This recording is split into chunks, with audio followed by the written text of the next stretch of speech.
Interesting. Let me find out from Kwame. Kwame, is it a smooth sailing kind of trajectory that we can move on, that we can achieve whatever we want to? Because it sounds like good idea, brilliant idea. Is this something that we can achieve? How, when? Yeah, well, that's going to be tough. I can just imagine the headline, Mahama sells Tema oil refinery. Everybody knows that it is not right for us to import majority of the petroleum products we consume in this country. It would have been better because if nothing at all, the guy who works as an engineer producing petrol gets a job.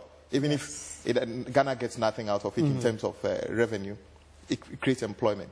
But the temptation of this country, everybody's saying that any attempt to make things better leads to the sale of it. And sometimes they're not wrong because they've seen things sold and then we got nothing out of it. I mean, everybody talks about water supply in this country. They say, let's give it to somebody. And unfortunately, most of the time we just do management contract. They probably bring nothing. The guy just brings a suitcase to this country, come and sit in an office, and then nothing gets improved. So people are skeptical about this. And I agree to a large extent that for us to tackle these things, we need to get to some hard facts. Tema oil refinery at full stream cannot produce enough fuel for all of us. So even if Tema oil refinery was working, we still need to import some finished product.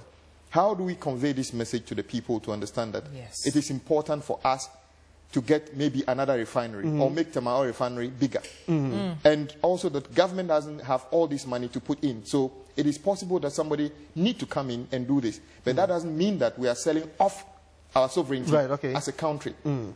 If we are able to do that, the same applies to the energy sector. I don't think people really care who actually owns or who actually make light come into my house. All they want is available and affordable energy. Whether it's by a private individual or government, they don't really care. So I think we have a responsibility as a country to let our people follow what is needed and how they should perceive these things when they happen. When that happens, I believe that everybody will be able to deal with this. But like that energy thing my colleague talked about, I think we are on track. Ghana is in a transition. All of a sudden, and people don't want us to say this, all of a sudden, maybe you were living with your parents. You don't pay rent, you don't, or even your car is full, or you use your dad's car and you put fuel in it. And he says that a day comes, you are on your own. Maybe I can give you an empty car, you find your own fuel. So we are in a bit of a shock, and many things didn't help in terms of commodity prices. But we are pretending that this is something to do with whoever is the president, and then it's just a matter of the person deciding, let the things get better, and it will get better. If you haven't got the energy production capacity, I mean, what are you going to do? You have to put in the infrastructure to do that. And I believe that with the things that are coming in, and building an energy plant is not an overnight business. Things are coming in, and I believe that the 2,000 megawatts my brother is talking about is small. We will be able to probably hit more than that by 2016. It is not political, but it is necessary for the health, economic health of this country. If that is done, you realize that the next set of things we need to do would be better. He also talked about the Ghana Infrastructure Fund. People liken it to maybe a sovereign fund in many other countries. Take, for instance, the Bui Dam.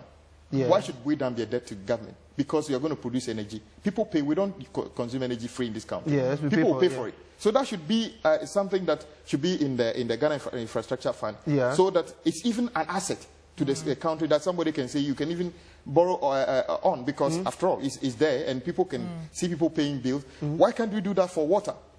I mean, why can't we do that for water as well, so that we improve on water supply? But because of the fear of we are privatizing it, Ghana government needs to borrow money, and to maybe, the last time I checked, almost 800 million Ghana cedis is going into improving water supply in this country. But everybody knows that the price we pay for water in this country is far less than even the cost of production of the water. How do we know? Nobody communicates that to us. I think that nobody tells us. And what we see in the newspapers is that, okay, ECG wants our rates to increase so they can give us excellent services. Similarly, Ghana Water Company will say so. You start paying those rates, and still the services are the same. I agree with you. Maybe the breakdown as to what goes into our energy price and water tariffs should be made known to people. People should know that when you consume a liter of water, this is how much it costs to produce, and this is how much you're paying.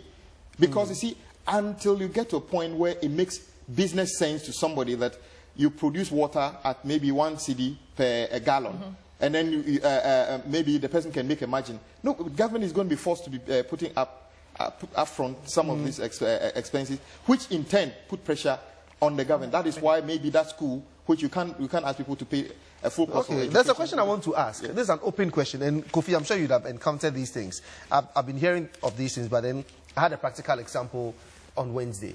What happens to those politicians who go in or are contracted by other organizations and say, for example, we want to invest this amount of money in the economy, we want to go into oil refinery, we want to go into agribusiness, we want to go into this, and they are like, give us some amount of money before we append our signature to these contracts? What happens to them? Yes, yes, these politicians, because we are all looking at... First of all, corruption occurs both ways. So if the politician is signing up to get some money, there's somebody else who's also providing him with the money. So both are, you know. But some people pull out because of the demands. Well, I know it is common. I'm sure you would have heard that some people have wanted to invest in the economy. Yeah. But you know, Patrice, unfortunately, it's human nature, and it's the case throughout the world. And until we have accountability, in other words, when one of these instances or 2 or 3 of them happen and people are brought to account for actually taking a bribe, you know, being corrupt, this is going to go on. Okay?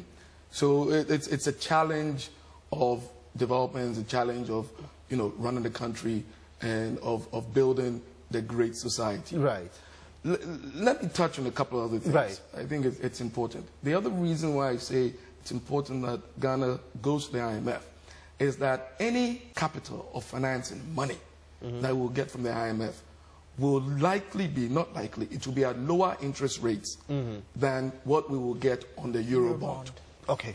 Now, it won't be concessional, okay, but it won't be full market. It will be somewhere in between. So all in all, going to the IMF is the right decision for Ghana. Okay? Let me talk about the two other pillars. I talked about 3, financial services and ICT. The challenge with Ghana is that we're primarily a public sector dominated economy. Right. And only 24% of employment is in the formal sector. 76% is informal. We need to change that, transform that from informal to formal. The only way we're going to do it is by growing our private sector. Okay? Right. Right now, the private sector is being crowded out by the government borrowing. Okay. So government is borrowing. The banks are primarily buying T-bills. What we need to do is the following. The Bank of Ghana needs to implement a new policy or regulation which will cap, okay, the amount of government debt that the banks hold on their balance sheet. Okay. So the government will be capped. There'll be they can't keep borrowing from the banks. They now need to get more creative where they get their financing from. Right. And the banks can now use that capital to go and finance the private sector because the money is here. They have no other choice. Right. What are they going to do? It's time for them to start taking risk. So if you do that, as opposed to, I looked at the Century report where they talked about the way they're trying to limit government spending is by making it a percentage of government revenues. That's not going to work. Cap them there. If you cap them there, they have to get creative. They need to go either outside, and the outside market is telling them, no. So then they need to get more efficient. Right, okay. That's what we need them to do. We need to get them to be more efficient. They need to optimize. They need to rationalize the operations. They need to become more competitive. Okay? So that's what we need to have happen. So that's the main thing I see on the financial services side. The last thing is ICT. There's empirical evidence that shows that a 10% increase in broadband penetration leads to a 1.3% increase in GDP. As a proxy for broadband penetration, let's look at smartphone penetration. Right. Smartphone is 15% in Ghana. Okay? What we need to do is to grow that. If you look at the mid-year report, they talk about implementing a 20% tax on that sector. That's going to constrain the sector.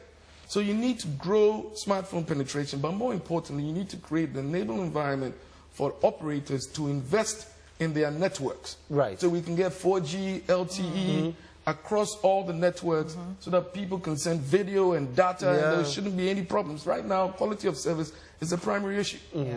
Okay? So I'm talking about if we focus on these 5 pillars, okay, I think you have a transformation of the economy, you get industrialization, and the economy, which is now primarily dominated by services, 49%, I think manufacturing is 29, agriculture is 22. And if we start reshifting our investment allocation, we can probably get to a situation where everything is sort of made. Kwame, this can be done. It can be done. Yes, and I believe much of it is being done already. I get amazed that even, I'm not sure even Britain can do that. That even if you take money, this mobile money, people don't understand how critical that is to this economy. A lot of people don't, many people haven't got bank account in this country. Oh yes, but they can transact monetary business in this country without going into any bank. How does that happen? ICT. I agree that we need to improve on this so that to the extent that I still can't pay my utility bills using your phone, using my phone or any gadget. Why?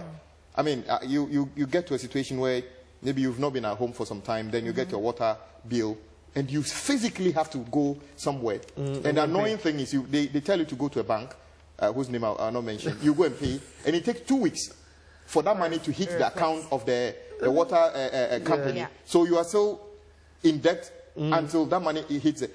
At other places, I could probably just pay my bill, or even without being physically in Ghana. So I agree that these things needed to be done. But you asked a question about people alleging that they are not doing business in Ghana because of the upfront demand. You see, the 20% tax on, how do you call it, the phone companies and other things he's talking about. I believe one of the surest avenues or sectors in our country that is making a lot of money is the phone companies. People are just saying that, yes, you must be responsible, let the state benefit from some of that. I don't believe that the poor quality of service in this country by phone companies is because they are lacking money. It's because they have the free will to do it.